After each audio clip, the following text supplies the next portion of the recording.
I smacked you. It was Did no you words. say, when you walked in that venue, did you say one word to me? Go get your little tall black friend that pump fake that saved your life. Did you say one word to me when you looked me in my eyes? Come on, What happened after we was socked face you? to face. You didn't want that. What happened after we socked you? You said a nigga swung on you. You stood. You had a standoff. What happened after that?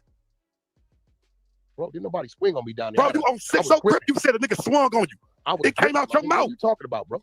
Man, come on, cuz. You know what time it is. Was you in the can't garage? play these little. You can't play these little narrative games with me.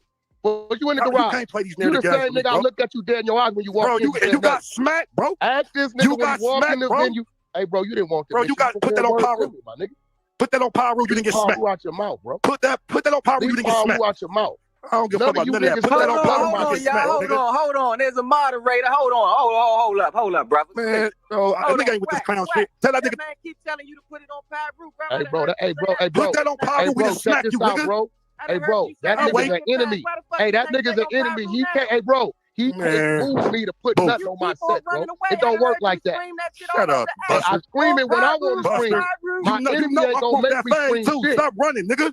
Running. You talk about you was with your wife and kids. The nigga said that he was in a BMW truck parked right behind you. Nigga, and said you was solo bolo. Which one is it, nigga? Like the kids were in 2 different cars, you stupid Man, ass nigga. shut up, nigga. You Are lying. You stupid or something? You lying. Are you dumb or something? How young back? Go ask How your young uncle if he didn't see my daughter. How young back? Let's talk about a little back. Who's back? I don't know. You know who back is. I don't know. You know exactly who back is, nigga. I don't know who that nigga is. You know exactly who back is. Stop playing these games, nigga. Who that nigga is. You know about Marky Mark. You know about Stutterbox. You know about Dale Dog back. Stop playing these games, nigga. Stop playing these weird ass games, nigga.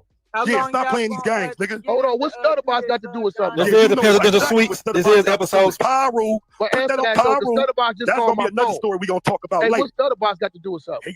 I'm talking about that paperwork, nigga. You know exactly what I'm talking about. You saying I'm on paperwork? Yeah, bro, am I lying? Put that on power rule. You not. Wax on paperwork? Put that on power rule. You not. Put that on 6-0 wax on paperwork. 6-0 crip, nigga. You on paperwork. Put that on power rule. You not. He put it on 6-0 on episode 60. Man, put that on power rule that you're not on that case. Produce it. Put that on power rule that you're not on that case. You know I'm the one got told on. Put that on power rule that you didn't make statements. None of them cases. Put that on power rule. Didn't make statements. Put that on power rule. Get in there. That means you should be able to produce bring the paperwork now, Frank. Bring the, you put that on 6-0. Now you got to bring the paperwork. You know exactly what's coming. Bring the paperwork. Hey, bro. You know exactly what's coming back. Hey, bro. It's a book called Murder Rap. Watch this. Hey, look, I'm going to do y'all a favor. It's a book called Murder Rap. Go to your iBook. You can't put that on power rule to make no statement.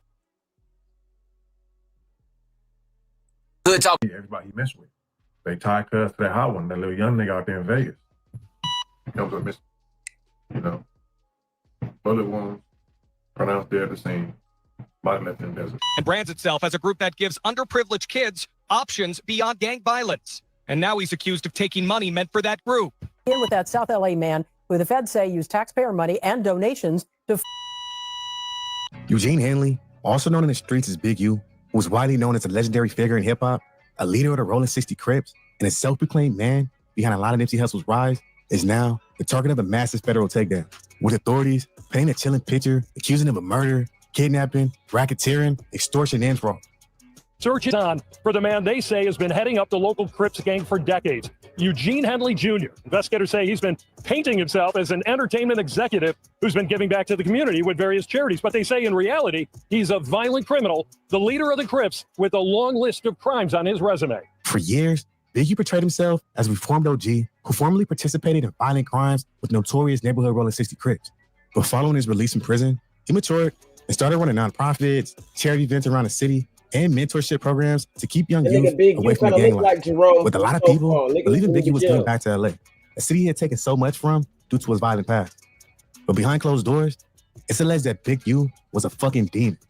Run Los Angeles with daily mafia-style tactics that involved pimping, extorting businesses and celebrities, with authorities claiming he was shaking down stars like Draymond Green and Shaquille O'Neal and funneling their donations straight to his pockets. Authorities also claim he was involved in major drug operations and brutal gang activities from him and his little homie that involved gang shootings, robberies, and multiple murders that included the death of a young football player in Vegas that Big U had close ties to, and a lot of other intense shit. But there even been rumors that he had a heavy hand in the death of Nipsey Hussle. Today, we're addressing all this and a lot more as we address Big U, his violent past, and his daily attachment to the neighborhood Rolling 60 Crips, one of the most deadly gangs in Los Angeles. Yeah. All right. Welcome to Cali's Most Dangerous.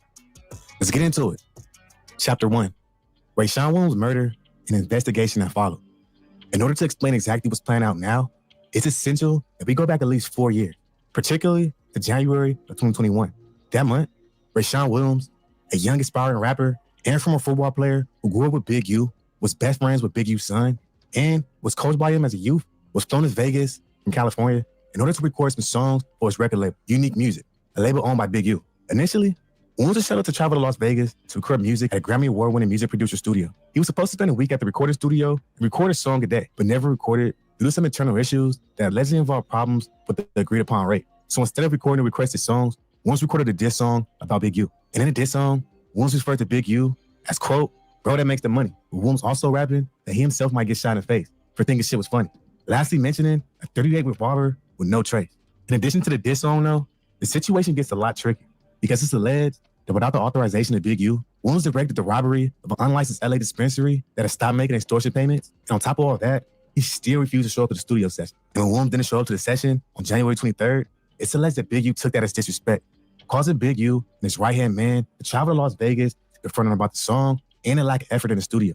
Once there, Big U asked Williams why he hadn't shown up to the studio, but Williams claiming they didn't have a ride. A confidential informant, who was what Williams said, I believe that Williams was wasting time, therefore disparaging Big U's name and the Big U Enterprises reputation, and potentially flouting that disrespect with the lyrics of the diss song. All these elements caused a lot of tension between the two and led it to Big U picking up Williams, driving him to a spot in North Las Vegas and shooting Williams before dragging his body off Interstate 15 into the desert and leaving him in a ditch. Later that night, at around 3 a.m., Big U returned to the studio alone, with the witness saying Big U appeared to be drenched in either sweat or water. And Big U's response was that he was coming back from the gym. In addition, while at the studio, Big U ordered studio workers to leave while his associates removed security surveillance footage from the studio. Authorities believe that the footage would show the altercation between Big U and Williams the night of the killing. And at minimum, Big U and Williams leaving the studio together shortly before Williams' murder. And hours later, on January 25th, at around 9 a.m., Williams' body was found in a ditch. He had died from multiple gun wounds, including several shots to the face, but no trace of any bullets or casings was near his body. So there wasn't too much evidence on who killed him, but authorities, they were able to collect DNA from Williams' body, which allegedly matched Big U's DNA profile. The result was inconclusive, but Big U could not be excluded as a suspect. So a month after Williams' death, the FBI LA Metropolitan Task Force on Violent Gangs launched an investigation into Big U's enterprise and his association with the Rolling 60s. Big U's daily ties to the Rolling 60s and his role as one of their leaders. Welcome to 63rd Street, home turf of the Rolling 60s, part of the largest street gang in all of Los Angeles, a gang called the Crips. What it means to the community. To the community, it means terrorism. The neighborhood Rolling 60 Crips are one of the most notorious and hated gangs in Los Angeles, and for good reason, too. This gang is one of the most shystiest, brutal, and scandalous gangs in Los Angeles, with more than a few intense stories attached to the gang's name. What do you do that makes people so fearful? We can walk into a place and that'll make people fearful, just knowing it is Rolling 60. And what it carries behind it. Right? What does it carry behind it? It carries dirt, carries murder, carries whatever you want. Because of these factors, they have many members who have accumulated deadly reputations throughout the city, including Big U. Big U, he's a known prominent figure when it comes to the Rolling 60 Crips and the overall neighborhood in Brooklyn. Fuck that. This guy is known by pretty much every gang in Los Angeles. He's been respected since the 1980s. That's because starting from a young age, he put in a lot of work for the gang. It's a lot of stories that tell the tales of his notorious reputation, with some of them being a knockout artist while at the Waterwell skating rink and while in jail during the 1980s. Some alleged murders in his early days, and robbing a lot of drug dealers as well. All these activities led up to his arrest in 1991, when he and a friend tried to rob an undercover sheriff's deputy of 33 pounds of cocaine. And after being convicted, he was sentenced to 13 years in prison. Now, for the most part, 13 years is more than enough time to start to turn a new leaf. And that's exactly what a lot of people thought he was doing. Because following Big U's release, he created a Hyde Park nonprofit called Development Options. And he marketed Development Options as giving South Los Angeles youth alternative choices to gang violence, drug, and other criminal activities. With Big U allegedly embezzling large donations that celebrities and award-winning companies made to Development Options, which he immediately converted to his personal bank account. Henley's most recent contract with the city showed a payment of nearly $800,000 due in July 2024, the final installment of a 4-year agreement that paid his groups more than $2.2 million for intervention. Between 2018 and 2023, LA Controller payment records show Henley's groups received around $500,000 a year. Then, in 2023, a significant increase. Looking at the tax records for the Ex-Offender Fellowship, which includes the city money and private donations, you can see its revenue went from around $500,000 a year to nearly $800,000, then to nearly $2 million for 2023, the last tax return available. Where was the money going?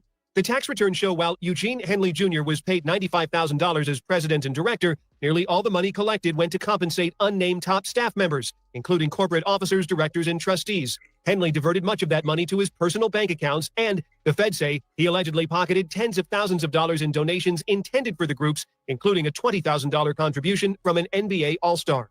On top of all that, though, Development Options was primarily funded through the City of Los Angeles Mayor's Office through the Gang Youth Development Foundation, also known as GRID, portions of which receive federal funding and also receive donations from prominent sources. But with the exception of a few community events, Big U Enterprises allegedly used Development Options as a front for fraudulent purposes and to insulate its members from suspicion by law enforcement, which honestly worked out for more than a few years.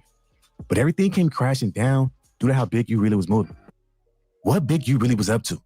Rumors are reality. For years, Big U moved amongst the public, with people perceiving him as a stand-up guy who was helping keep the youth out of trouble.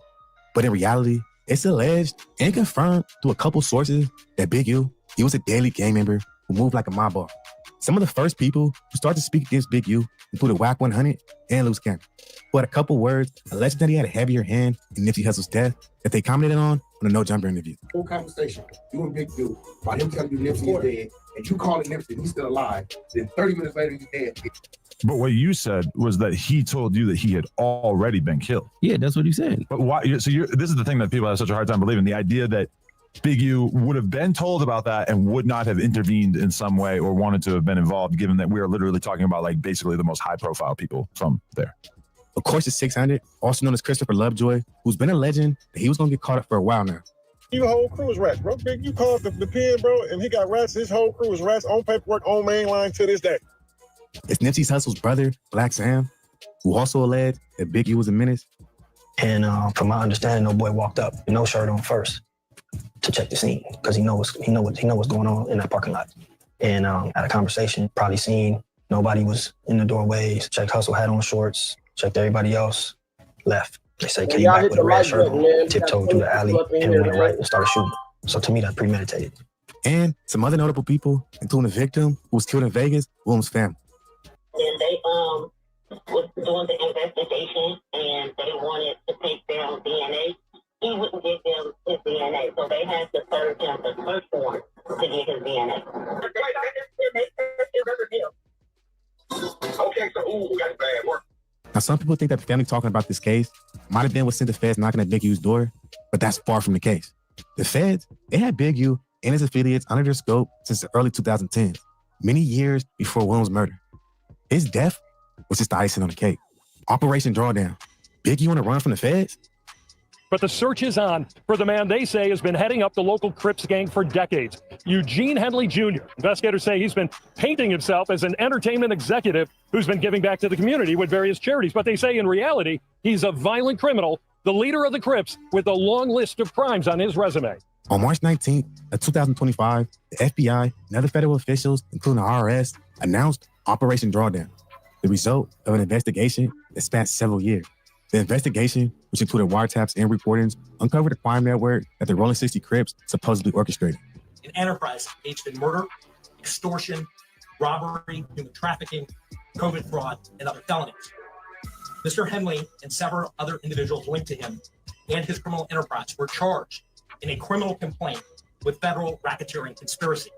The gang, led by Big U, functioned as a mafia-like organization, with the office stating that he and the Rolling 60 Crips engaged in crimes that ranged from murder and robbery to extortion and fraud. Yeah, as another big part of Big U's grip in Los Angeles, his alleged victims were required to check in with Big U before arriving in the city in order to obtain protection. Among those, Big U allegedly extorted were professional athletes and musicians, like Shaq and DJ Khaled. All this was allegedly led by supposed anti-gang activist and purported music entrepreneur Big U, who was nothing more than a violent street criminal, said a United States attorney. And honestly, it's looking bad for a lot of the members in custody. He was on there, Loose Cannon in jail, Brick Baby in jail, my big homie in jail, Hop in jail, Blueface in jail, Kyra in jail, Ronnie Mac in jail, man, it's a lot. In total, law enforcement officers in the last 24 hours arrested 10 Rolling 60 Crip members and associates who were charged with various federal crimes. Some of the notable names include Brick Baby, a prominent figure in the hip-hop scene and a No Jumper co-host, and Loose Cannon, who's been charged with robbery. The other arrested alleged members face a variety of charges, including violations of the RICO Act, bank fraud, and prostitution-related crimes. Big U, who remains at large, faced the most severe charges, including murder and violations of the RICO Act, which on conviction is punishable by life in prison.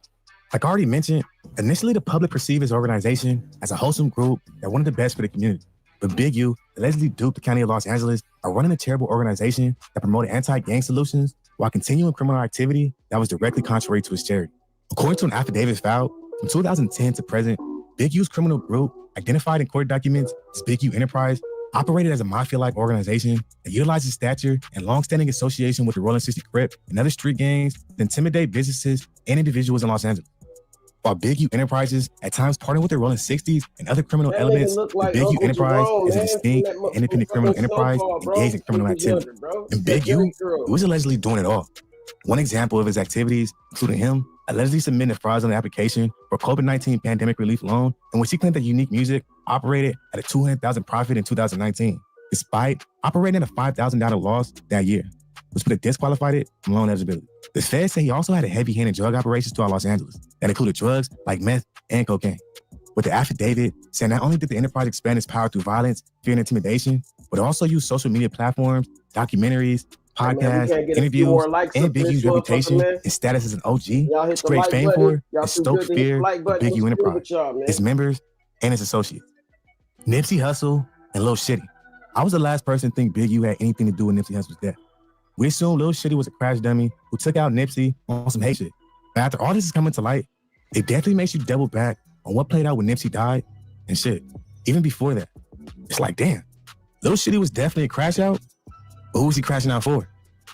It's well known at this point that Big Baby is in custody at the Operation Drawdown due to his involvement with Big U. They're both from the same gang, and Brick has shot a Big U out on several occasions and lets it be known how close he is with him. But a lot more facts about this situation draws Big Baby a lot closer to Nipsey Hussle's death.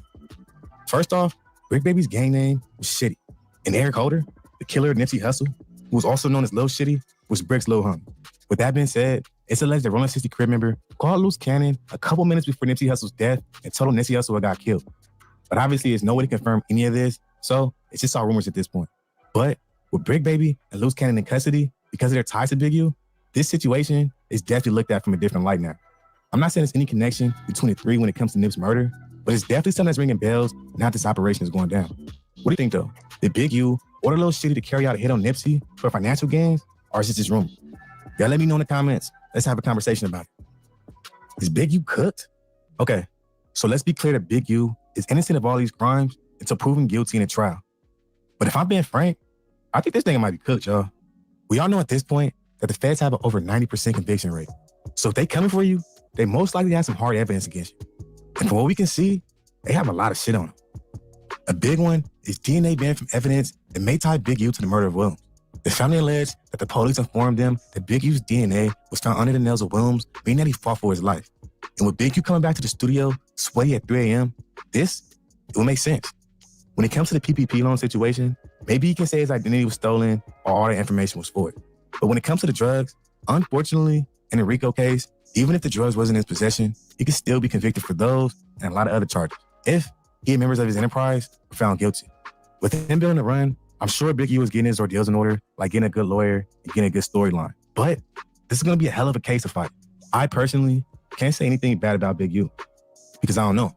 But the way people like Wack 100 and even Black Sam paint him makes him seem like a cold-blooded individual. With rumors of him being a knockout artist in his older days, and him being accused of being a ruthless killer today by authorities and the victim's family, Big U's image has always been associated with violence, regardless of his efforts to put these activities in the dark with his charities and community work.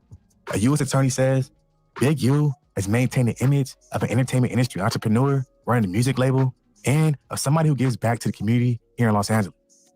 While also adding, the facts alleged in the complaint paint a very different picture though. It's alleged of one of murder, a thief, a liar, and a cheat. But what do y'all think though? Was Big U the man the feds were planning him to be? Or was this just a big misunderstanding? Y'all let me know in the comments. Let's have a conversation about it. Also, is there any information I might have missed or I got wrong? Y'all let me know in the comments. Let's also have a conversation about that. Don't forget to like and subscribe if you enjoyed the video or if you're part of the Danger Gang. Y'all stay safe and dangerous out there. Willie D Live. It's Willie D, y'all, back with another episode of information and instructions to help you navigate through this wild, crazy, beautiful world. In the studio, Big U. What's up, King? West, Brody, how you doing? Oh, man, I can't call it. I might stall it. Oh, shit. Yeah. Rap it again. It's good to see you, man. Good to see you in the flesh again. Yes, we had a great time at Jay's Island for his birthday and everything. We had a real good time. You got a interesting story behind your name. Mm-hmm. Big U. Right. Can you share that story with my audience? I don't know the story. The story you told about why you didn't want to carry your government name. You were saying something about your dad and all that stuff. Yeah, well, my dad is Eugene, Big U. And basically, well, it's kind of a lot of stories in one.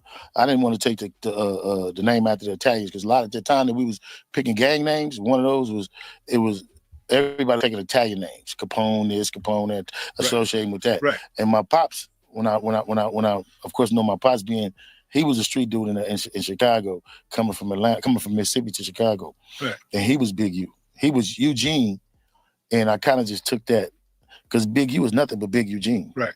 And my dad is Big Eugene. Right. So it was a lot of factors that played into that on how, I had chose that name. You know what I mean? I kind of like, when I be talking, I feed off of all of those and they kind of feed into, so it was a lot of things associated with the other names that I have. Right. Because I'm called by a lot of different names, I don't know if you know that. Well, I think I heard that you had about 3 or 4 names, 3 or 4 different names, 3 or or 4 something names. like that. Pardon me for not digging, but what are the other ones? Well, Big Draws. Big Jaws? Big Draws. Big Draws. Big Draws. Now, we got to stop right there. I can't let that slide. Explain Big Draws. Well, it's Big Draws. It's kind of like, it's funny because I look at the internet and I hear all these different reasons where the name came from, but it actually came from one of my homeboys named Peanut.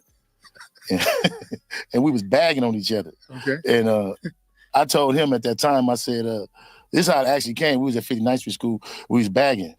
And when we was playing basketball, so I just had these short pants on. But back in the days, you remember the Magic Johnson short pants? Right. Them suckers would cut your nuts. Right. Well, I wasn't wearing them things. Yeah. So I had, boxers. Right. So my boxers would hang down past the shorts. Right. Because I wasn't wearing them tight ass things Right. hugging your nuts. You remember? So we bagging, and that's where the name came from. And actually, we was in somebody else's neighborhood. So this is how I started using it. And I was on the run from the police at the time.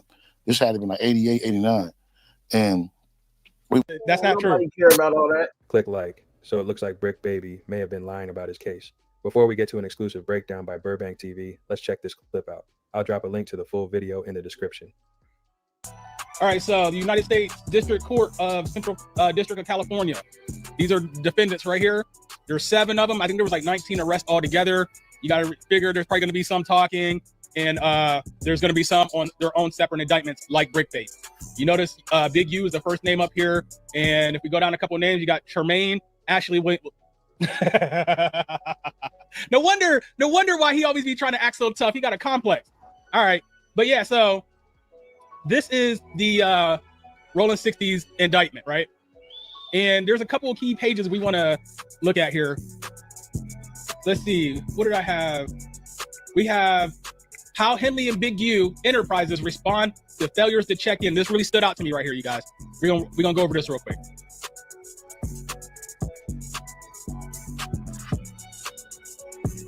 Henley and Big U Enterprises respond to failures to check in 2022. He died that year. Remember that year? Y'all know about that year. The FBI interviewed a cooperating witness, CW1, who told the FBI about one of these check-in incidents. CW1 said that they knew Henley, who was a Rolling 60s member. CW1 also said Henley led a money-making gang that was distinct from the Rolling 60s, referring to the Big U Enterprise. According to CW1, rap artists, athletes, and other individuals needed to pay Henley a fee when they visited Los Angeles. And it goes over CW1. Now, I don't know who this is. Maybe you guys can put the pieces together and figure out who this is. Let me know down in the comment section. CW1 has a criminal history that includes convictions for possession of sales of narcotics in 2003 and 2009 in violation of California Health and Safety Code sections 11350A and whatever, respectively, as well as shooting into an inhabited dwelling in 2003 in violation of California Penal Code section 246. CW1 received cooperation credit from the Central District of California at sentencing in prior drug conspiracy cases, alleging a violation of Title 21, United States Code Section 846. However, former President Biden commuted CW1's sentence for that offense.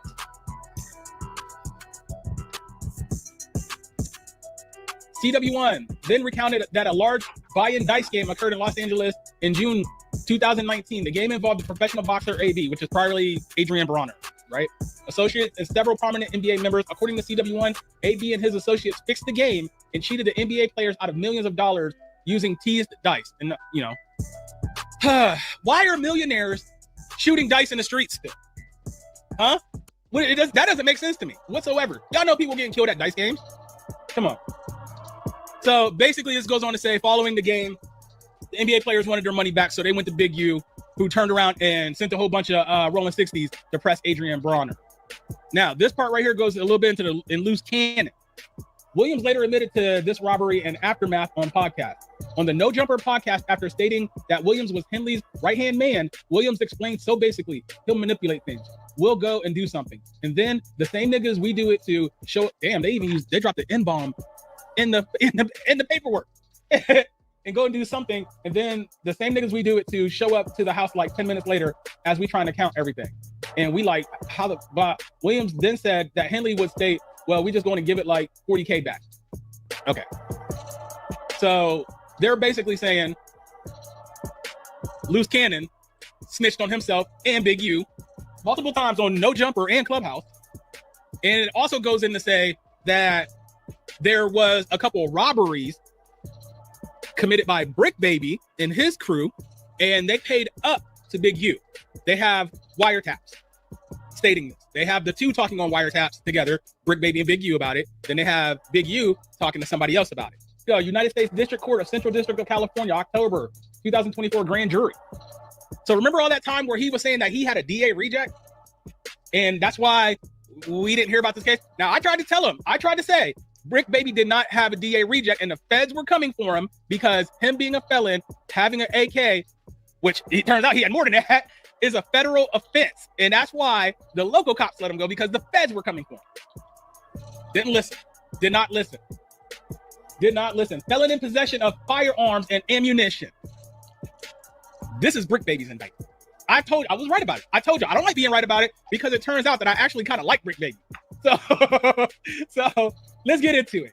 On or about July 12, 2002 in Los Angeles County within the Central District of California, defendant Zaire Mitchell, aka Brick Baby, aka Big Shitty. We're not gonna go through all his goddamn names. We're not gonna do that. Knowingly possessed ammunition, namely 3 rounds of Spear 9mm Luger caliber ammunition, which was expelled from a firearm that he possessed, and shot in a business parking lot in and affecting foreign commerce. Now, a lot of people think that you have to do something major for the feds to come after you, right? That's not necessarily the case. That's not necessarily the case. All the feds have to do is find some sort of nexus that makes this a federal case. And this part that I just read right here, where he shot in a business parking lot in and affecting interstate and foreign commerce. That's all they got to put in there to come after you if they really want you. Now, this is why they raided his house to begin with. This is why his house got raided. So that's what we were wondering. We thought his house got raided because of the little jerk situation. No, his house got raided because he was in a parking lot wilding out. It's probably off them perks, right? So, all right, defendant Mitchell possessed such ammunition knowing that he had previously been convicted of at least one of the following felonies. Felony crimes, each punishable by a term of imprisonment exceeding 1 year. Reckless evading, possession of a controlled substance, criminal threats, robbery. Now, count 2. On or about June 23rd, 2023 in Los Angeles County within the Central District of California, defendant Zaire Mitchell, also known as Brick Baby, we're not gonna go over his fucking names again, right? Knowingly possessed the following firearms and ammunition, each in and affecting interstate and foreign commerce. See, there it goes again. There it goes again. That's all they gotta put in there. A Ruger model LCP. My wife has it. The 380 caliber. She don't even like it. It's too small for her hands. So why does Brick Baby have it? And my wife's tiny. Yeah. So he also had a Canik 9mm. Damn, he got a Canik. I don't know. Because he can hide that Canik motherfucker. model TP9SF 9mm. A Radom model Hellpup. Wow. He had a 5.56 Hellpup. Sheesh. Approximately 26 rounds of Cascade cartridge incorporated 9mm. Yeah. Approximately 32 rounds of Lake City 5.56 ammunition. Approximately 6 rounds of whatever PLG 380. Approximately 31 rounds of Remington Peters 5.56. Approximately 36 rounds of Hornady 5.56. Why all the different manufacturers though? Usually when I go buy ammo for my guns, I usually stick with the same manufacturer. Like for my 9s, Hornady. For actually I think for my 5.56 for my AR, Hornady too. But either way, I always buy the same ammunition. I don't know why that's how you get inconsistent shots right there when you're mixing up your ammunition. Anyways, 1 round of Spear 45 caliber, 1 round of precision made cartridges 45 caliber. Defendant Mitchell possessed such firearms and ammunition knowing that he had previously been convicted of at least one of the following felony crimes, each punishable. And it's going over the same thing that we just talked about, his 5 previous charges, right? So on page 5, pursuant to Rule 32.2 of the Federal Rules of Criminal Procedure, notice is hereby given that the United States of America will seek forfeiture as part of any so basically, any guns that he has, any ammunition he has to give that up. The defendant, if so convicted, shall forfeit to the United States. Yeah, see, this is talking about the guns and stuff. To the extent such property, if he can't forfeit the gun, if he doesn't have any of the guns, he can't forfeit them or whatever. He's gonna have to pay cash or give up some property in the same value or whatever. And that's pretty much it for Brick Baby. So Brick Baby's going down on that gun charge that he caught in 2023, where they raided his house, plus a gun charge previous to that, the reason why they raided his house. So he's got 2 counts to himself, and they're probably going to supersede his indictment and put him in with the Big U thing, because he is mentioned. Listen, look, we're gonna look at this. So you guys look up here in the right-hand corner where it says Mitchell is highlighted right there. His name is mentioned 10 times in this indictment, right? If we put in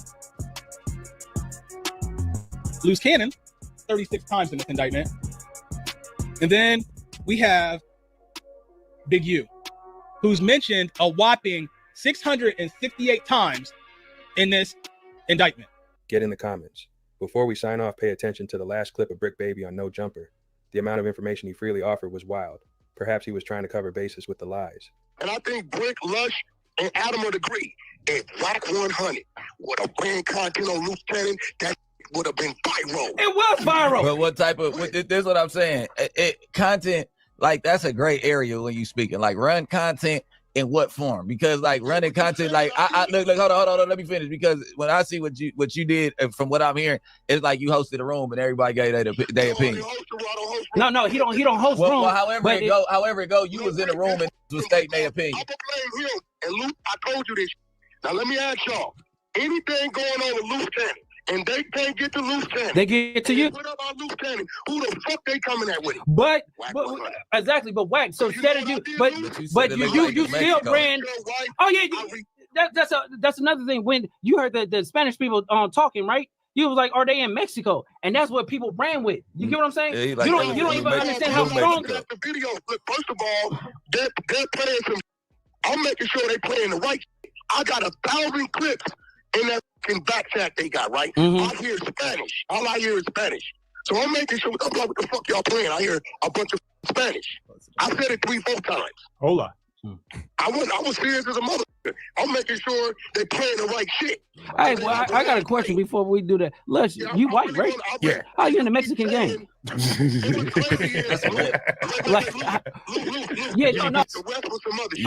since we on here, and you said that, right? Didn't Brick was confessing his love and everything that he was doing. So you talking about you, right? You've been telling the truth, because this nigga just swear up and down I was lying. No, I did not. I said you said some shit about blackmail. Cuz what are you talking about?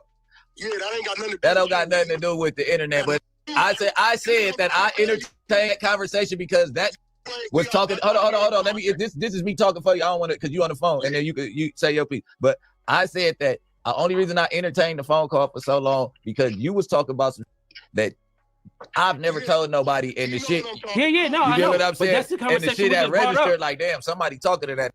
You get what I'm saying? And we was talking, right? So Luke, what you're talking about in so many words is the boy I went and collected the debt for our people from OVG. That dude. What we referring to now? We referring to, you know, the putting on a case on open case on somebody. Okay, now let's talk about that. Yep. You know, now first of all, you know when it comes to dude. You know what his mentality is. Fuck dude. You know why? Because when dude called 600 to police because he was able to get a legal gun, nobody said nothing to other dude, right? Let's keep it real, right? So if it's on the internet, if it go on the internet right now that a fly landed on his food, 600 gonna talk about it. I can't stop a nigga from talking about what's on the internet. He hates dude. Yeah, but that article is not on the internet about the DNA. It definitely was on the internet. No, it was just saying a kid was found in a field. There's no article that's saying the DNA. This is what you need to do. You need to go hit the internet, and you will find the links. You can see the links from when 600 started talking about it. But if the dad, it's not like the police put it out. The dad put out a TikTok alleged, right? There you go. The dad put out a TikTok alleged to this shit. You know what I mean? The daddy and the mama went crazy. Yeah, they was putting out stuff alleged crazy But stuff. you But still that's don't- not cool to talk about afterwards. And I heard your point of view. Hey, I heard your point of view though. I heard your point of view about a heads up. But that dude, you looking at it as a heads up. That dude is looking at it like, ha, you finna go to jail, nigga. I hope they go to jail. Click subscribe and get in the comments with thoughts. Y'all don't know, but do y'all research on Cuffy from St. Louis? BMF Cuff. The whole time he got an informant riding around with him, he don't even know. He buying work from a cartel nigga, and the whole time Tammy's an informant. Come on, man. Come on, he used Tammy the whole time to get his time cut, bro. He used a third party. That's why in this text message right here that 50 put out.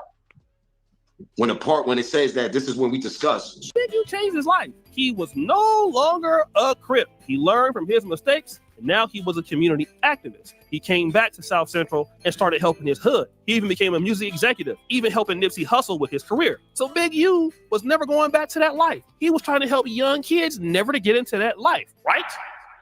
Hell, I don't know. I'm from LA originally, and I ain't trying to get shot because the Rolling Sixes ain't nothing to mess with. So I'll be a damn fool to blame Big U and say he did any of the stuff that he's been accused of. But the one thing that I know is that the feds was checking for Big U. Good morning. I'm Joe McNally, the acting United States Attorney here in Los Angeles.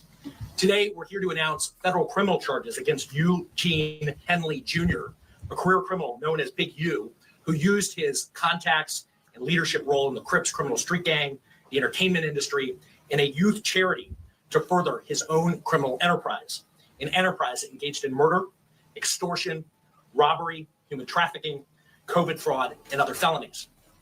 Mr. Henley and several other individuals linked to him and his criminal enterprise were charged in a criminal complaint with federal racketeering conspiracy. Allegedly, Big U was involved in a whole bunch of things: human trafficking, using money from his charities to fund criminal organizations, and even murder. But I don't want to get into those details. That's not really for this video. But the reality is that Big U rebranded himself as a man that was for the community. I would be a liar if I didn't say that he used to drop hints. Movie production in the hood. That's how we do it, man. Top flight, baby. Yeah. GB running this here movie set in the hood. Coming out here, checking in with GB, getting these movies done. You better know it. Sure. Anytime you want to do movies in the hood, just check it in. We can make sure it's done. Movies, videos. But if you don't, check it in. Oh well. Check your ass out. We're gonna check you in, all right. We're gonna check in all of your equipment. Now, for you guys know what checking in means, right? Checking in is if you're not from the hood and you are an artist, you need to pay for protection, or otherwise you'll get your ass whooped or shot. If you don't check in LA, there are consequences. You can only make somebody check in if you're a bona fide gangster or an OG who can provide that protection. Now, if Big U is no longer associated with the Crips, he shouldn't be telling anybody to check in. He should be just helping people in the community. And don't get me wrong, he was doing that until we saw that Big U was indeed arrested. Now, Big U also had a lot of support from people who've met him and talked about how he changed their life. He was incredible, whether it was a 7-year-old child or a 50-year-old former gang member coming out of incarceration. His ability to communicate and relate was excellent. If these charges are true, because they're still allegations, they are not a done deal. They're allegations. If they're true, then Eugene Henley was somebody who presented two faces to this world. But there are other people who accuse Big U of doing some egregious things. You cannot do evil when the cameras are off and smile and help kids when the cameras are on. Choice, who you may have seen in rap videos like this one, says she was a budding artist when she first met him. I was just a young kid wanting to rap and wanting to live out my dream and working hard. And, you know, he really took advantage of me. I wanted to help bring donations into his nonprofit development options. And with that being said, he just wanted to take over. He wanted to bully me. He wanted to control me. And when I wouldn't allow that, that's when he started jumping on me and beating me, extorting me, threatening people not to work with me. And I was scared for a long time to speak up. I was actually terrified. But I would have to say some of the interesting things that I used to see on the internet was clips on Adam 22's No Jumper podcast. Now, again, I'm a simp and I ain't never shot nobody. I have been shot on accident. But that's a whole nother story, right? Yeah, I was mistaken for somebody else. But anyways, look at what Loose Cannon is going to say about Big U. And so basically it's like, cause he'll be like, he'll manipulate things. Like we'll go and do something and the same we do it to show up to the house like 10 minutes later when we trying to, you know, counting everything, right? And we be like, how the f they get that? Oh, well, we're gonna just give them like $40,000 back and stuff like that. But because it's actually putting us in paperwork, right? And like doing like real police. I seen it get like 20 guns, and when he got 20 guns, he's selling them to the homies. But I'm like, why are you writing down the serial numbers? So it's like he was doing like shit like that, and I didn't catch on. Now, this robbery is actually in that FBI indictment that's against Big U. But the most shadiest thing is what he's going to talk about with Nipsey Hussle. And I'm on a phone. He FaceTimed me. So he FaceTimed me and stuff like that. He was like, Nipsey just got killed. I'm like, sick. So I didn't hear that. So I hang up with him. I called Nipsey, and I'm like, Nipsey, what's up? He was like, oh, what's up with it? Nipsey answered. Nipsey answered. He answered the phone. And I was like, I love you, cuz, or whatever like that. Did you tell him to call you just got? Or you didn't even mention it? I didn't mention it. And that's what fucked me up, because my cousin is Nipsey baby mama. You get what I'm saying? So it was like, I could have probably stopped it, or it had it. Stop what? Me, no, because listen, so after I talked to Nipsey, and I was like, yeah, I love you, cuz, or whatever like that. I'll see you later, or whatever. So I hung up the phone. I thought Big U gave wrong information. 30 minutes later, the homies blowing me up like they just killed Nipsey. You guys heard it. Big U called Loose Cannon and said that, hey, Nipsey Hussle is dead 30 minutes before it happened. And that's important because people were saying that Nipsey Hussle was trying to get away from Big U and Big U wanted to get rid of Nipsey. These are theories. I can't really say who's the truth. But when the police came with the indictment, Brick Baby got arrested. Loose Cannon got arrested. Both of these dudes are in the rolling 60s and don't ever really get along. They be beefing themselves. And then also Big U finally got arrested. But who did Big U blame? It's gonna probably be my last video. I'm gonna go turn myself in to see what's going on. They talking about I'm a fugitive. So he just raided all my houses. 600 was actually with the police when they raided my house. And he's actually got video and footage of it. So y'all know what y'all dealing with. And I just want to say this to y'all. When they raided my houses and my property, it was actually about Whack, Loose Cannon, 600, and this internet stuff. All of y'all five. All y'all who be sending around the internet, all y'all who be promoting and listening to what they're saying, all y'all giving these likes and hidden likes, all y'all supporting this. All y'all guilty of this. If you had something against a black man, you should handle it with a black man in the streets. Wack said 100 times he was gonna take my contracts. He worked with the FBI. The FBI went to 3 days in a row and told the city they didn't want nobody to give me no more money. They went to all the different celebrities and told all the different celebrities, don't give me no money, don't help me, don't do nothing for me. They going around scaring and intimidating everybody. But y'all sending it around, getting people in trouble. Like y'all don't understand what the FBI do to black men who try to help their community. I ain't been nothing but a help to our community. But I guess it is what it is. This the price of being black and trying to help somebody, trying to help your community and do what you can. You're just guilty because somebody else don't like you and then go on the internet and do what the want to, and y'all gonna promote it. It's crazy. But I'm going to go turn myself in, though. Because I ain't did nothing. So Big U is saying, oh, y'all over here trying to take a good black man down. It's not right. You know, you guys hating on the black man. I did everything for my community. Come on, Big U. I mean, again, like I said, I don't really know you, and I ain't trying to get shot by you or your cousins. But listen, man, and I think this is what a lot of black men gonna have to understand that have been in the criminal life before. If you're gonna be out, be out. You're not gonna be able to be a rolling 60s Crip and then all of a sudden have things going on your way. That's not what's gonna happen. And especially if you have the notoriety of Big U, you're a person that's now have charities. The feds gonna be watching because you're affiliated. Okay, you're affiliated. You're a known gangster. You're a known Crip. And so the FBI is building the case, and you know they got snitches, and then you got these guys on the podcast just running their damn mouth, you know, basically telling all the business. It's just down bad. I hope it's not true, Big U, but like I said, it looks like it might be. And let that be an example to the rest of you brothers out there. Do things the right way, okay? They're going to eventually get your ass. So if you have to do that stuff to get the money or to get the wealth, you're not fooling nobody. You're not fooling nobody in 2025, okay? You're just not. They got way more money than you. They got way more technology than you. So if you think that you're going to come on the podcast and basically self-snitch and then talk about checking in on podcasts and all this stuff, and then think that the feds are not watching you when you give them every reason why they should watch you, you are insane. So guys, what do you think? It's your boy, O'Shea Duke Jackson, back at it again with another episode of Let's Let It Return. I appreciate you for all that you do. Subscribe to the bell. We're out. Yeah, man, that's crazy, bro.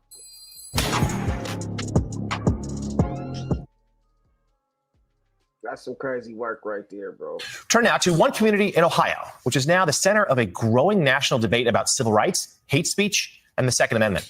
NBC News correspondent and NBC News Now daily anchor Morgan Radford visited the town of Lincoln Heights, where residents have formed an armed community defense group in the wake of a neo-Nazi rally.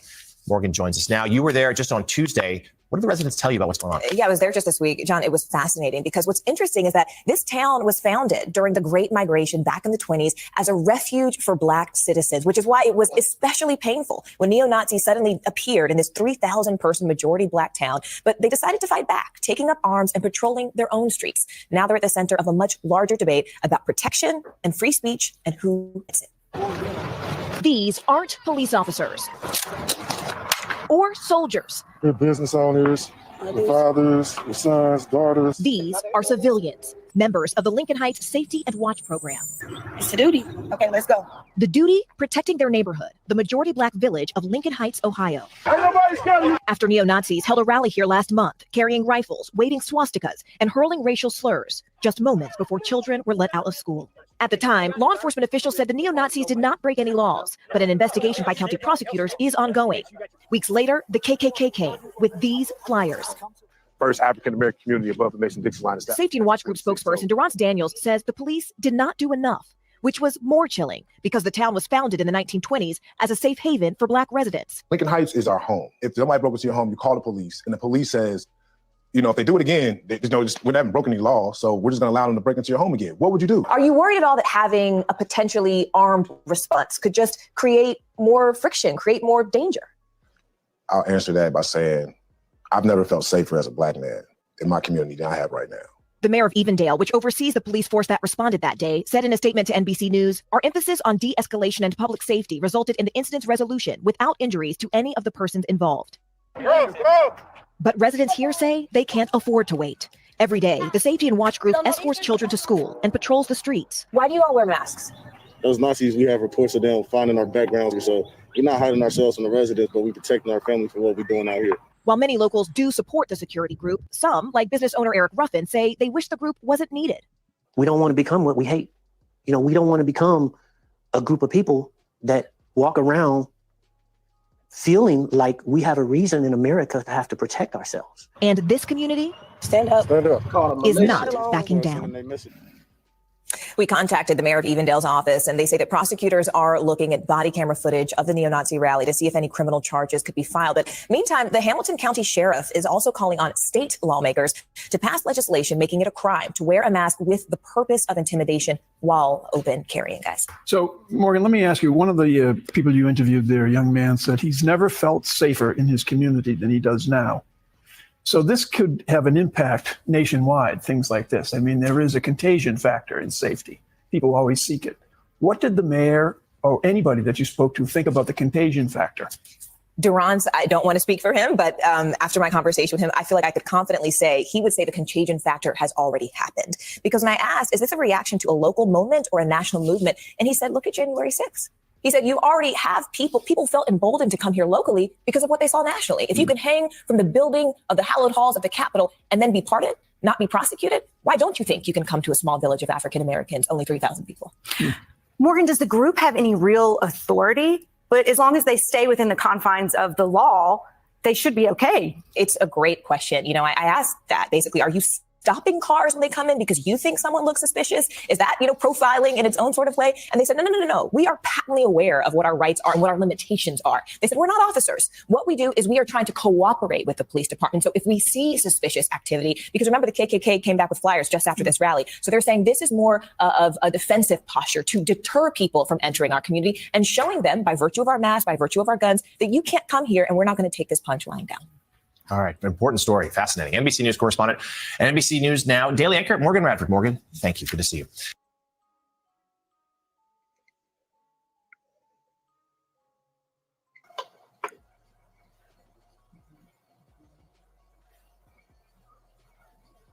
Shall we begin? Shall we begin? Y'all already know the rules. When you come in my house, take off your shoes and super violate that like button.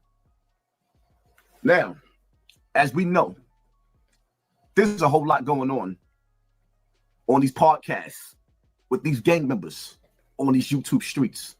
And I should copyright that saying because I invented that slogan, these YouTube streets.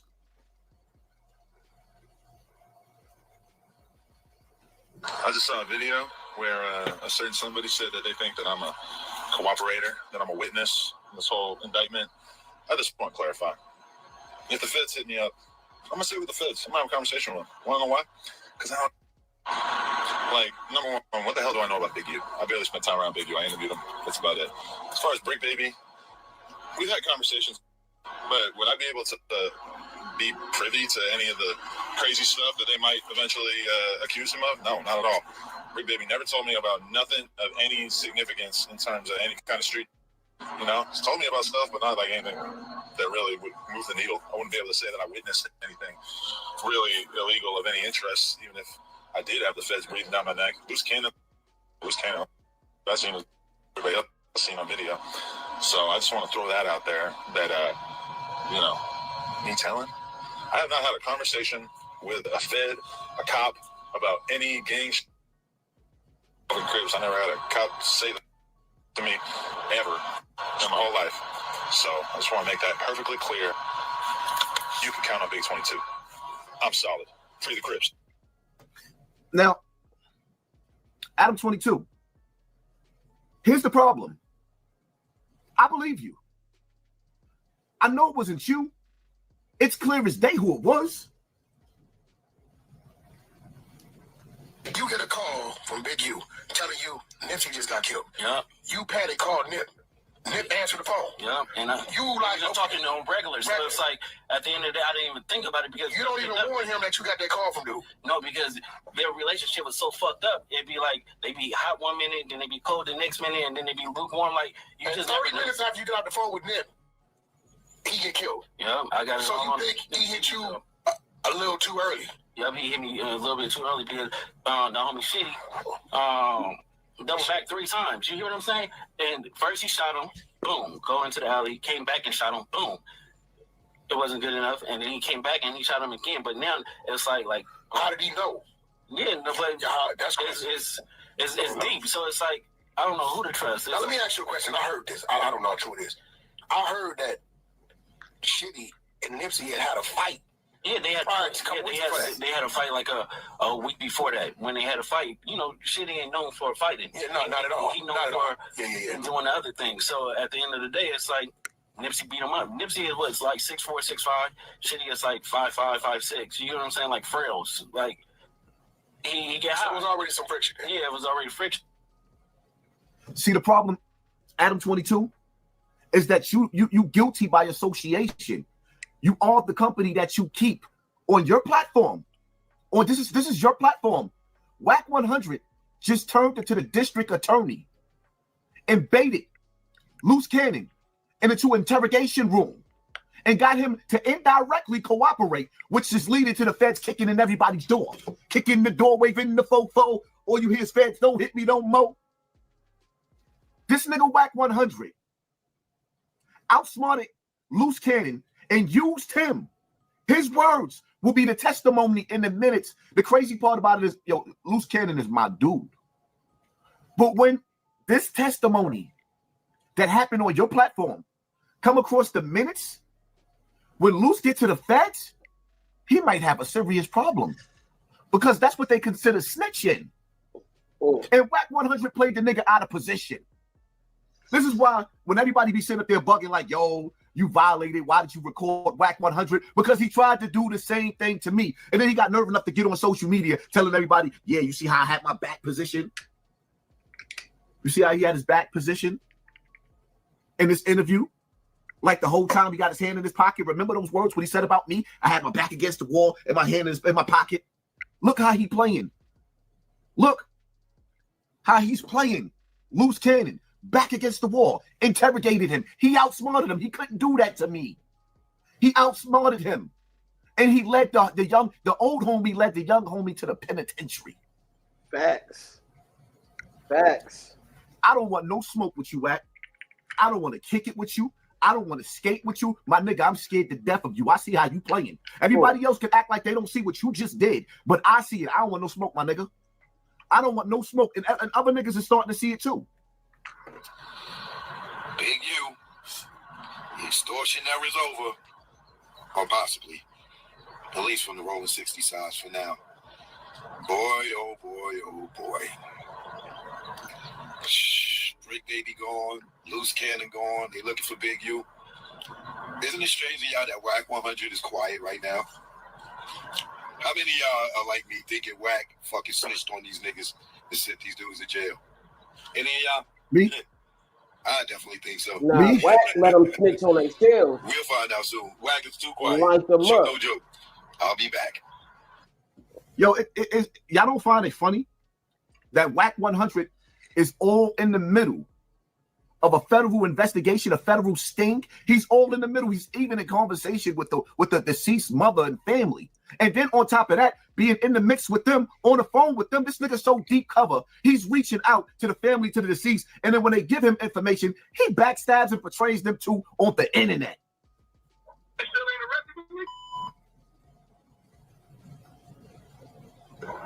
Well, they told me between me and you, please, between me and you, don't tell nobody because they don't want nobody to know.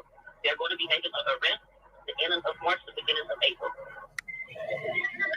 The investigation is already done. Like, whatever they doing, they already doing. Done. Now, the fact they told the street. Unfortunately, I felt withholding this is cooperating with the police. I'd have played this after he was arrested. Gonna be like, oh, Whack, you knew that was coming. You didn't say nothing. It would have been right. All the way right. The family still cussing me out. Why did you play that? Why did you tell me? Why did you tell me? Whenever y'all ever seen a multi-millionaire move like this, the only thing that makes sense in this situation with Whack 100 is that he is the FBI. That's the only thing that makes sense to me. Because he's causing way too much chaos on social media. He's all in the mix and all in everybody's business. I don't want no smoke, Whack. Leave me alone. Nigga, you dangerous. I don't want no smoke with Adam that 22, nigga, that nigga is I don't feel like you in the wrong. Because he can push But narrative. you're guilty by association, my nigga.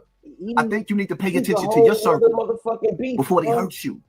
Because the things that Whack 100 and the energy that them niggas is bringing to your platform, and I respect the fact that you're giving black faces an opportunity on your platform.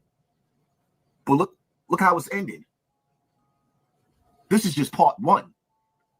I ain't even cracked the surface on some of the things that this dude is doing.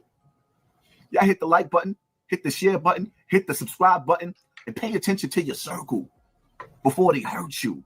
Oh. Whack 100 is a slithering snake. Bro, like that nigga is another motherfucking beast, man.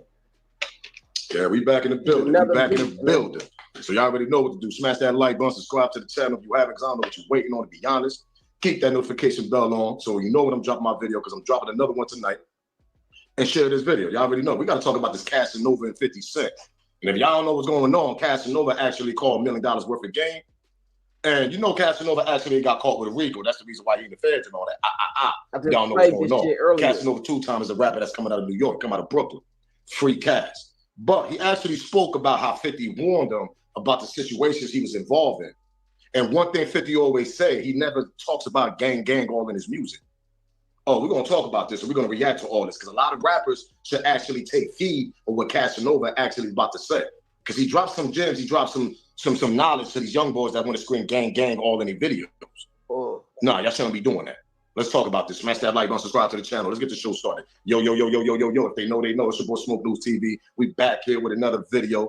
Back in the building. Smash that thumbs up. It ain't going to hurt your feelings. It ain't going to cost you. Share this video. Keep that notification bell on so you know when I'm dropping my video. Share this video. Subscribe. Shout out to my team Smoke Gang. Shout out to my members that got their membership. Shout out to everybody that's supporting the channel. My day ones, my new supporters. Salute to all y'all. Much love. You want to donate, Cash App is in the banner down there. If you want to donate to the channel, you can donate also by the thank you button on the channel. Also, while you're watching the videos, right by the like, you'll see it. But let's get this copyright out the way, because we got to talk about this. Copyright fair use, disclaimer. You can find that in my description on my channel. Everything that I speak on over here is for educational and entertainment purpose. Again, Copyright fair use disclaimer. You can find it in my description on my channel. Everything that I speak on over here is for educational, entertainment purpose. The clips and videos I play also owned by the original creators. So we're gonna go straight to it. Let's get this banner out the way right quick. We're gonna go straight to it. 50 posted this picture up, right? He posted a picture up saying, I can't go to jail with these ninjas right now. I'm on the road, laugh out loud, $1 million worth of game. And now he's not throwing no shot at Casanova if y'all think that. He's basically responding what Casanova was saying. Was like, yeah, you know, Keeper. He was playing. He was saying, yo, 50 a smart nigga. That's why 50 said, nigga, I'm not gang on a lot of his recent music that he did a couple years ago. And I am not the reason gang, why gang. he did that, I do not like gang, Cass gang. said, we're gonna go straight to Casanova. Like Casanova said, when you screaming that gang and all that in your videos and in your music and all that, don't Rico people gonna come follow you. The simple fact because you're part of an organization that's outside of the streets. You're part of a street family. Now everybody's not a criminal that's part of that family. Let's get that straight. Just because you're part of a little street, when I mean family, you know, you banging with it. Y'all already know what I'm talking about. Not everybody's gang banging. Some people are just part of it just because they part of their family members, and you know they go off to college and stuff like that. But it's still part of the family. They're just not active in the street. So it's two different ways you could be part of a street family. Now I ain't talking about no cliques. I ain't talking about that. We talking about this little thing that's going on now with the little gangs with the Bloods and the Crips and the GDs and all these little gangs that's going around right now in the East Coast. Not everybody's active. Not everybody's involved in criminal activity that's involved in street family. So let's put that in the air right quick. But there's always a but. Just because you're not active, you're not involved, and you got your life together and you rap it and you still repping it and you still screaming little certain thing that's going on out there in the street activities where your entourage is involved in, obviously the Fed's gonna watch you regardless because they're gonna look at you like you're the money maker. You provided for the family, the organization. That's the way the Feds think. So what they do is they come watch you, they try to put everything on you because you're the money maker, you're the brain, you're the machine. So that they're gonna think automatically you're providing for your entourage that's out there in the streets. That's the way the Feds think. That's why I rock with fifth. That's why I rock with five. Because he think like I think. He come from the old school. You don't put everything out or you don't put yourself involved in them type of groups. Why you think we see Little Dirk involved and he involved in it? That, what are we talking about here? You got to push yourself away sometimes. There's other way to contact you. You don't got to be in Kumbaya and on the phone with the main nigga you got out there in the outside world, the streets that's handling your little entourage and your little family out there. You don't got to be in contact with that nigga. First of all, you shouldn't be in contact on the phone anyway. It should be face to face. But you got to push yourself away from street activities. And if they can't respect that, you got to push them away. Because you got to think about your career, your family, your kids, and once that shit happen, your career gonna go down. A lot of money gonna get spent on the money fees you got to pay for your lawyers, like the Little Dirk, like Young Thug, what he just went through. The list goes on. And this shit ain't done. We're gonna continue seeing more rappers with their entourage getting wrapped up on this RICO shit. This the new wave. This who they coming for. They coming for the niggas that's rich and they got the entourage behind them. Pause. Come on, man. So 50 try to warn this nigga, Casanova. Just ain't want to listen. Let's get to Casanova 2 times when he speaks about this. Smash that like button, subscribe to the channel, share this video. Like one up. Free cash. Y'all already know the vibes. 50 said, listen, hey, 50, we got some motherfucking smoke. I'm gonna fight 50 ass, you hear me? Nigga motherfucker put me on the song and then say, I am not gang. I do not gang, right? I never knew what the fucking nigga was talking about. That's why the nigga said that. He knew motherfucking Rico was coming. That nigga got the word. That nigga knew, man, and it's good that you announced that because the only way not to be in a conspiracy or Rico is to publicly de-announce yourself. Y'all hear that? Publicly say, I am not in a gang.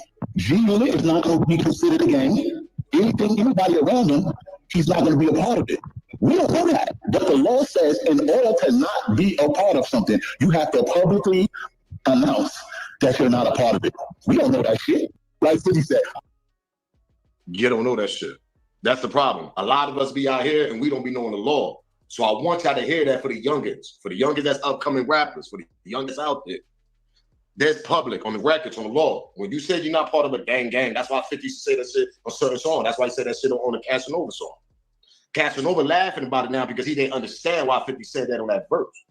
Nigga, I'm not gang. Nigga, I don't bang. Y'all remember that song, whatever? We're going to get to that clip in that part where 50's going to drop all this to y'all. He's going to actually explain to y'all. But Casanova had to do his research. It was like, yo, Fifth knew. But he didn't know in a bad way. He's not saying, yo, he ain't doing that. He ain't setting me up. But Fifth kind of told me this shit was coming. I just didn't pay attention, but the homie knew. So when Casanova did his research, he's like, yo, so when you say that shit in public a lot, you're not part of a gang, this and that, they can't really come after you with certain shit. But when you on the mic and you announcing, yeah, my homies, this and that, you repping your set, you doing this, oh yeah, they're gonna keep an eye on you. They're gonna try to come grab you with the rest of your entourage. So they're gonna feel like you're the money machine that's providing your entourage with the chaos that's going on in the streets. 50 a smart nigga. That's the way the feds think. That's how they're gonna come rap you. It called conspiracy. So whatever your entourage do, and you still talking all this gang shit and street life in your raps, and you consider yourself the leader of that family, oh yeah, they're coming to get you for conspiracy. Because you're still repping it, you putting that energy out there, and then you around niggas that's active. Sometimes you can't, sometimes it's good just to be quiet, not to say certain things you involved in. That part. Let's go back though. Let's hear it on Casanova one more time, man. Make sure y'all paying attention. Now, he's not throwing shots at 50. He's actually respected 50 on some shit like, damn, I should have listened to the big homie. The nigga knew the Rico was coming because the shit I was involved in. Everybody know that. If you involved and you in that industry, you can't mix two together. It's impossible. They're going to come snatch you up eventually, bro. Especially if you're still running around with the entourage that's still active in the street, that part. Let's go back one more time, though. Smash that like button, subscribe to the channel. Y'all know the vibes. 50 said, listen, and 50, we got some motherfucking smoke. I'm gonna fight 50 ass, you hear me? Nigga motherfucker put me on the song and then say, I am not gang. I do not gang bang, right? I never knew what the fucking nigga was talking about. That's why the nigga said that. He knew motherfucking Rico was coming. That nigga got the word. That nigga knew, man, and it's good that you announced that, because the only way not to be in a conspiracy or Rico is to publicly de-announce yourself. Y'all hear that? Publicly say, I am not in a gang. G-Unit is not going to be considered a gang. Anybody around him, he's not going to be a part of it. We don't know that. But the law says in order to not be a part of something, you have to publicly announce that you're not a part of it. We don't know that shit. Like 50 said. You see? He didn't know that until he had to do his research on the Fed. Remember, Cass did state time. This is his first time doing Fed time. Shout out to the $1 million worth of game, Gilly and Waller over there. Y'all want to go watch the full interview? They definitely got over there and they dropped it, so y'all can watch the full interview over there. But let's continue though, because like I said, 550, he been know about this. And it's something that these youngest gotta hear. It's something that they gotta, like, we gotta put this in the air so these youngest can actually understand this. Because a lot of shit that be saying in y'all raps, that shit be coming back and they be locking y'all asses up. That part, pause. Because of the entourage y'all with, and them niggas are still active, and y'all still can't control them niggas. Y'all gotta start screaming all this gang stuff on y'all rhymes, man. Stop associating yourself with your entourage on the shit that they doing outside. You can't mix that together.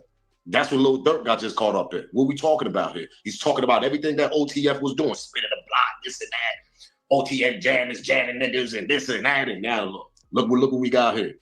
Didi over there spinning the block. He said all this shit on his rhymes. They came and grabbed his ass too, because you're the money machine, champ. You provided for them niggas, allegedly, and everything I speak on is alleged. You provided for them niggas. That's how the feds gonna think. Duh, what we talking about here? You shitting me right now? That's how the feds think. You the money machine, niggas looking fly, they go back and look at some old pictures, man, them niggas wasn't looking like that 5 years ago. Once you popped off and got your little label deal, and all that, now the whole entourage looking fly. Now y'all niggas showing choppers and shit all in y'all videos. Now you screaming about spinning the block, knocking niggas off in the past for retaliation, allegedly. This is what all these rappers be talking about now. So when the feds come a year, 2, 3 years later, don't cry me a river, nigga. It's because you indicted your own goddamn self. Look a little Durk. Young Thug. With his entourage, YSL Rico. The list goes on. Look in New York, 9 Trey, Jim Jones and Mel Matrix and all them niggas. Jim slid out of that. Look at the Treyway situation. Well, you know what I mean? The non-trade shit with Tekashi 6ix9ine. They don't play, bro. They coming to snatch all y'all niggas up, nigga. If you keep screaming gang. They not playing with these niggas, man. Let's continue. Smash that like button, subscribe to the channel, share this video. This is for y'all youngest, man. Y'all better wake up, man. You ain't got to say all that in your rhymes to sell records, to get streams. You just don't. Think about that. Do y'all research in back in the days, man? Early 2000s, mid 2000s, late 90s, and mid 90s. Niggas wasn't screaming all this shit back then. You could talk about it, nigga, but you ain't got to indict yourself, you and your entourage. You ain't got to put yourself, you ain't got to put you and your entourage in the rhymes, in the music. This is different. Y'all ain't got to do that. Like, The drill music started that shit, indicting your own self, getting yourself 20, 25 years and your homies because of the shit you saying on your goddamn music. Wake up, youngins. Stop saying that shit in y'all music, man. All this little gang, that shit is played out now. Okay, we understand that. That shit is dry now, man. It's time to move on a different type of wave, man. We need a new wave, that part. Let's continue. Smash that like, don't subscribe to the channel. Y'all know the vibes, man. I do not like conspiracy. Keep both of those brothers away from me. These laws were designed to bring down the mafia, bro. Italian mafia. Like when you think crime in general, right? When I say the word organized, it means intelligence. That's why when I say organized crime, you only think of white Italian Americans. You don't think of triads. You don't think of Russians. You don't think of any other ethnicity, right? None of that. And we put all of that in power because there's different versions of it. And we wanted to have it feel like the city, like it's 13 million people. It's a melting pot of people here. Culturally, we want it to be as diverse as possible. But when you do think about it, when they do say organized, it's saying smart criminal. If they have to point to a criminal and say smart, it's going to be a white Italian American. We are still in America. You see what I'm saying? They're not going to call anybody else smart. They'll call you kingpin. They'll call you a gang leader. And they'll say massive amounts of money or they were brought in at this point, but they're not going to call you smart. Yeah, but you see, they never even did that with Meech when you think about it. It was kingpin. Yeah, you're right. They're not going to say organized crime. Y'all heard that? Think about what 5 just said. Think about what 50 just said. I sit back, I'm going to wait. Smash that like button if you haven't. Do me that favor, support the channel. When they say, when you think about all the big organized crime, I mean, like the BMF and all this shit, the kingpin, they call them kingpins, gang leaders. That's what they call us. It's a difference. Totally different. That's why when the RICO come, nigga, they come after us hard, pause. They come after us with a rush. They made sure they grabbed, us, whatever. If we ain't type of some $1 million organized crime or some gang leader type shit and money's flowing like crazy, they come get us quick. And they put the title kingpin or gang leader. That's the title we get. Yes, sir. Am I lying? I sit back, I'll wait, look at Big Meech, what they called them. Like they just said right here. That RICO shit was meant for the mafias, man. Yeah. That's what people forget. Yeah. When they came out for the RICO and all that, that was meant for the mob and all that. When I said that shit a few years ago, I said, man, we somehow slid in this shit. They try to make now they put the stamp on us like kingpins and gang leaders. They make it worse. Some gang leaders and kingpins got the same charges as certain mafia leaders, and they get smoked more than the mafia leaders. I said back, y'all should know why. Y'all know how the system plays. Do I gotta explain for the subtitles? Let me repeat myself. Let me pedal back a little bit. Put 3 people in the cell: a Italian mafia leader, a kingpin, and a gang leader. Out of them 3 people, 2 niggas gonna get smoked. One gonna get some time, but not as much time as the 2 others gonna get. The Italian mafia nigga gonna get less of time than a gang leader and a kingpin. It's a difference. Every time we get involved in that shit, as us people, whatever, they do us dirty, way dirty. They don't put you like a smart, organized crime leader down. They don't put that title on your head. They put gang leader or kingpin, nigga. That title look worse. Yep. Let's go back one more time since some people probably don't understand. Make sure y'all pay attention. I do not like conspiracy. Keep both of those brothers away from me. These laws were designed to bring down the mafia, bro. Italian mafia. Like when you think crime in general, right? When I say the word organized, it means intelligence. That's why when I say organized crime, you only think of white Italian Americans. You don't think of triads. You don't think of Russians. You don't think of any other ethnicity, right? None of that. And we put all of that in power because there's different versions of it. And we wanted to have it feel like the city feels. Like it's 13 million people. It's a melting pot of people here. Culturally, we want it to be as diverse as possible. But when you do think about it, when they do say organized, it's saying smart criminal. If they have to point to a criminal and say smart, it's going to be a white Italian American. We are still in America. You see what I'm saying? They're not going to call anybody else smart. They'll call you kingpin. They'll call you a gang leader. And they'll say massive amounts of money or they were brought in at this point, but they're not going to call you smart. Yeah, that's crazy. They never even did that with Meech when you think about it. It was kingpin. Yeah, you're right. They're not going to say organized crime. Y'all niggas is listening, man. Y'all gotta hit. That's why it goes back to what I said about 5 minutes ago. You put 3 people in the cell: organized crime leader, a talent, a gang leader, and a kingpin. The kingpin and the gang leader gonna get smoked. That RICO shit was meant for the mafia. That shit wasn't meant for us. When the gangs and shit got out of hand, all that in New York and all that, especially in New York, RICO started coming like crazy. They're like, nah, we got to stop this shit. And now that's what we got now. RICO's coming after young, talented brothers that got entourage behind them, paws in the back end, but they coming from the slums. Very talented, but they coming from the slums and involved in families, street families. So when you're involved in that street family, you got to be careful what you're spitting on that mic. You got to be careful what you're saying in your music. Because now the new wave is, it's not the mafia, youngins. Hold up. Let me explain this a little bit more for these youngins, man. Let me just explain it, and this is for educational and entertainment purpose. Let me explain a little bit more for y'all, man. Light one up while we at it, because we ain't done here. Like I said, for the youngins, Because y'all wasn't around when the mafia shit was popping in the 80s, 90s, and all that type of shit. That mob organization, Italian shit, it's still around. Don't let that get out your head. They still around. They just smarter now. Yeah. They smarter. Believe that. They caught up to the game. Allegedly. And everything I speak on is alleged. They caught up to the game. So they not in the spotlight no more. They more hidden. Who's in the spotlight more with street families, money involved, and some of them making it in the music industry and getting more money? Who is that? What culture is that? That's our culture. The Rico, like Five said, Rico, that shit wasn't meant for us. We brung that shit. We told them, come get us. We did that shit to us. Because of the shit y'all be saying, the shit y'all be spitting. So when the feds come, they like, yo, these niggas getting crazy money. And these niggas over here dropping bodies. Oh, we gotta stop this. They don't call us smart. Kingpin or gang leaders. That's the type that we get with the feds. Organized crime leaders, smart, intelligent, all that shit. You could be the same way. They just ain't gonna label you that way. It's the system. And we all know. I don't have to explain it, but the RICO is meant for them, not for us. So when they come get us, they smoking us. They smoking you. You got to either do this, start talking, or you better have the best money for the lawyers. Or you're going to have to take the best plea that you could take. And your plea deal is still going to be 20 years, 25. The less, probably 15. Depends what type of crime or what type of crime you did and part of the conspiracy that got you involved in. It ain't meant for us. It was meant for the Italians. That's why they smoke kingpins and gang leaders more than they smoke them Italian niggas. Because we the new RICO. We the ones in front of their face, tagging them, laughing at them. Where these youngers is counting so much money and they doing so much street activities out there with their entourage. And then you got the phones. Once upon a time, the mobs, they was on the map. Now them niggas is low key. It's all this little gang shit going on now. And that's why I feel bad for these youngers, because they don't understand the gang shit is the new mob shit. But y'all not doing it smarter like the mob did back in the days. They gave these niggas a run.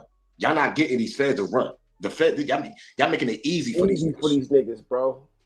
By the music that y'all speak, the names that y'all say in y'all music, and that's it. They come 2-3 years later, knocking on your door. Boo, boo, boo. Now, nigga, yeah, we got to arrest. I want to arrest for you. Feds knocking on your door. Lock you now up that because you you let was me get saying all this podcast crazy shit on the mic, and then they go get the rest of your niggas. The names that you was dropping on your music. Y'all making it too easy for them champs. Smarten up. Stop saying that shit in y'all music. There's other ways to make music, bro. Y'all don't got to say names and spin a block. Y'all ain't got to do all that goofy ass shit y'all be doing. Wake up, youngins. Wake up, man. Wake up. Let's continue, though. Smash that like button, subscribe to the channel. I don't like gang stuff. I am not gang. I am not gang. I don't like gangs. I don't like conspiracy. I don't like the word RICO. Like none of that. So, you see the young boys say, you ain't got no bodies. See, now, if he's around and he does have bodies, what does that do to his aura? It makes him someone in power when he comes around, because he might be catching another one now. That's what I was telling Casanova. Stay away from that. Stay away from that. But, things still happen. At least have to respect what he's already done. This is why they're going that direction. They're doing that because I'm sitting myself. I go, what are you doing? Like, what is it? Like I'll go, we won't rock with them. They're my ops. And I'm like, why? What happened? Because y'all got to understand. I know it's gonna be some people that's kind of hard headed. They ain't gonna. But 50 was spitting that back then. He was talking okay, but he really had beef. These new niggas. They want beef. They go look for beef. They go look for ops. Am I lying? I sit back, I wait. These new niggas go look for ops. Ops ain't even thinking about some of these niggas. They go do some of the niggas so they can have ops and they can talk that shit in their music. Am I lying, gang? Comment in below.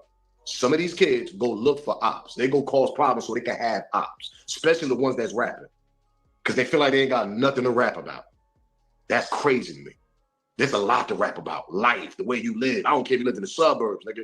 Your cousin, the way he lived. Everybody in your family ain't live good. There's a certain generation that cracked that generation that lived comfortable.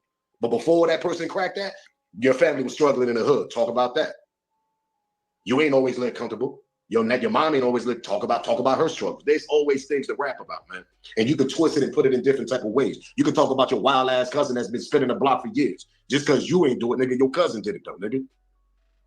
That's the problem with these young niggas. They gotta go do that shit. So they gonna jump in the car knowing that they ain't even got the heart to do that shit. Knowing that they putting themselves in a situation and they go to jail, they're gonna start talking. That's another situation. There's always gonna be a nigga like Wax. And there's always gonna be a nigga like Whack that'll trick your ass off the street, nigga. The same shit. I mean, this shit been going on since the beginning of time, man. Since Adam and Eve, man. You know what I'm saying? Use a nigga's motherfucking ego to get a nigga off out of here, man. Trick a nigga off the street, man. Trick a nigga out the motherfucking Garden of Eden, nigga. Real shit. Like, man, niggas gotta stop being egotistical and start being motherfucking, what's a better word? Stop being egotistical and start being strategic. Start being strategic, nigga. I done did some dumb shit. But nigga, hey, bro, like, nigga, I'm growing, I'm learning, nigga. Fuck this stupid shit, bro. Like, nigga, let's elevate, bro. Or nigga, you know, if you want to end up like these niggas, like the niggas that done fucked up, nigga, that's the hey, do what you do. It's a different era. These little niggas go look for ops. What happened to the get money? What happened to getting money, getting your family out the hood, looking fresh, get money? Now in these generations, they don't even care about money. Little few designers, little Jordans, little $100 in their pocket. Got the 30 shop, I mean, all on the side. That's all they care about. With the lead, with the little perk, that's all they care about. You only got a few little $100 in their pockets, they don't care. It's a different generation, man. Shit's spooky, scary, and it's ridiculous, and it's terrible. Because these little niggas don't think about the money no more. They think about spinning the block, be hard up, talk about it in they rap, do the same shit. It's like a repeating cycle going on. Hopefully that shit will die down. Let's continue, man. Smash that like button, subscribe to the channel. No, I've never seen, like, as far as gang coaches is concerned, I've seen success around it, like people who were tied to it that left and done things and were successful in their own right, but I've never seen it be successful. Oh, yeah. Right, as an idea, because they're all together initially, they actually kill or fend off all other crews to be a guy, right? And then the people become prominent or become a greater focus, they get knocked off in the process. If they don't get knocked off, they knock themselves off, knocking someone else off. No. Little Durk. Knock somebody off, he's talking all in his rhymes and shit. That's what Lil Durk is the most, bro, Lil Durk put himself in that set where he at now. Because he never would have been talking about this in his rhymes. I'm telling y'all for a fact, yo. Them feds would have been still keeping their eyes on him, but they wouldn't have had no real proof on Durk. They probably would have grabbed the homies eventually. Shit. But if Durk would have never been speaking about that shit all in his rhyme, yeah, I'm spending the block money on this, doing this and this and that. And man, listen, my nigga, that's why you locked up. You speaking shit that actually happened, like the situation that happened in LA on Quando Rondo when he lost his cousin in the truck. What you do? Oh yeah, his cousin. You start talking about this shit. What's wrong with, like, I just don't understand. It's like they tell the fans, come get me. Like, I don't understand that shit. Then they do this shit when they up. These niggas be up 200,000, 300,000, 500,000, some of these, and they be like millions, bro. But then if you go back 10 years ago to one of the old ass interviews, they sitting in the hood smoking. Yeah, man, I just want to get out the hood, get my mom and dad and family out the hood, get my youngest on me, and I ain't never coming back. This is the talk that we get for these niggas. This is the preaching that, yeah, man, God, get me out the hood. Now they start talking to God and shit, but then when they get out the hood, what they do? They go backwards. They start putting bags on niggas' heads. They want to start knocking niggas off. They start talking about the shit that they doing out in, and I mean, their friends are doing in the streets. Like, what? But when y'all was broke, nigga, you was looking up to God, talking about, yo, get me out the hood, man. I need to get out of here. I need to get a record. I need to get a record deal. Am I lying? 98% of y'all goddamn rappers, niggas, was talking to God, nigga, in your room when you was broke and praying that you get a record deal, nigga. Let's cut the shenanigans out. Because we all prayed when we in jail. I did. Look to God plenty of times. Give me another chance. Give me another chance. You know how it is when you young. So you telling me as a rapper, as y'all little rappers out there that's successful now, y'all talk all this killing shit now. But when y'all was broke in the house, y'all was looking up in the sky, praying to God to get a record deal so you could get yourself and your family out the hood, right? Come on, man. What the heck? Like, what's going on here? These niggas is crazy now. I didn't grow up in that era in rap, man. The Jay-Z's, Biggie Smalls, Tupac's, and the list goes on. Mobb Deep, Nas, and I mean, list goes on. Capote, Noriega, list goes on, man. like, I just don't understand these rappers, yo. I really don't, my nigga. Every rap I grew up with, these niggas talk about money from the East Coast down south all the way to the West. They always used to talk about money. Get the money, get the money, get the money, get the money, get the money. It was all about the money and partying, looking fresh. It wasn't about spending blocks, naming niggas who doing this shit, getting yourself indicted. But like I said, once upon a time, y'all was in your goddamn room looking up in the sky, praying to God, though. Yeah, get me out the hood. Let me get the record deal. Man, y'all niggas better wake up, man. It's concerned. Like, gang culture wasn't as big when I came. Because we come from hustlers. I come from people. The financial part of living better is connected to all of the street, all their motivation. Like, when you get the gang stuff, it's more, they honor violence. They honor the guy who does more damage. So I want to get a clearer perspective on them because they come to me. Like, they've been listening to the music, man. So, like, they'll come and they'll talk. They wow. It's a lot wilder than... I get it, but I think... They wild. They didn't grow up in an era where they're getting money. They respect violence. They respect the nigga that's spinning the block or talking about it and shit like that. They respect a nigga like that more than a nigga got a house in the hills and he can provide for everybody and give you opportunities. I don't understand. I really don't. Maybe y'all could give me the understanding in the comment when y'all comment on this video, give me y'all smoke, give me y'all opinion. I just don't understand. Because once upon a time, these niggas was in their room or in the bed, anywhere, nigga, looking up in the sky in the studio, nigga, and praying to God that you could get a record deal. And I'm lying. I sit back, I wait, because we all did on certain situations. So for the rappers, I know for a fact y'all do that all the time. Nothing wrong with it. Nothing wrong with it. But nigga, you start going backwards when you get the opportunity and the feds come, don't start crying me a river. Don't start crying me a river now. Because you got to go back when you sober up a little bit while you're sitting in the cell and then they start bringing up music documents, nigga, of situations that your homies did in the streets and connect that shit with the music that you're saying. Then you wake up like, damn. Nah. Before that shit even happens to y'all youngin', avoid it. Don't do it. Don't talk about what y'all doing out here. It's gonna come back and get y'all in court, bro. Believe me. Look at all that indictments going on and out in hip hop. Left to right. From underground hip hop niggas that's trying to make it to Main Street niggas that call Ricos. So it don't even matter what level you on in hip hop. So don't think, oh yeah, I ain't on that little dirt level and all that. Nah, nigga, just cause the country don't know you, but your state know you. You buzzing in your state. Oh, your state or the Rico could come right there, nigga. So don't speak of what y'all doing and your entourage is doing in the streets. Casanova just told y'all, don't do it. I'm telling y'all. If not, you're gonna be in a situation like him. I'm up out of here. Well, welcome to Trama Unit TV.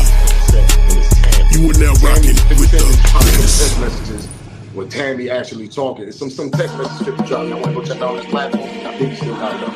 But if he took it down, I got it. We're gonna react about this because we're gonna actually connect with the text message that Tammy got 50 put up with the document, and then the paperwork that was out there. I heard they want to go see Big Meech and Big Meech locked up in Georgia. Oh yeah, we're gonna connect all that later on tonight because I keep explaining to y'all. I'm gonna keep telling y'all. I don't care how much I don't want to believe that Meech is not involved in that conspiracy, whatever with Ted. He's involved. He just didn't want his name in the paper. Make sure y'all keep that bell on. We gotta talk about this later. Until then, give me y'all comment, give me y'all think about this video, man. What y'all think, man? Catch it over to pay attention. You should have stood away.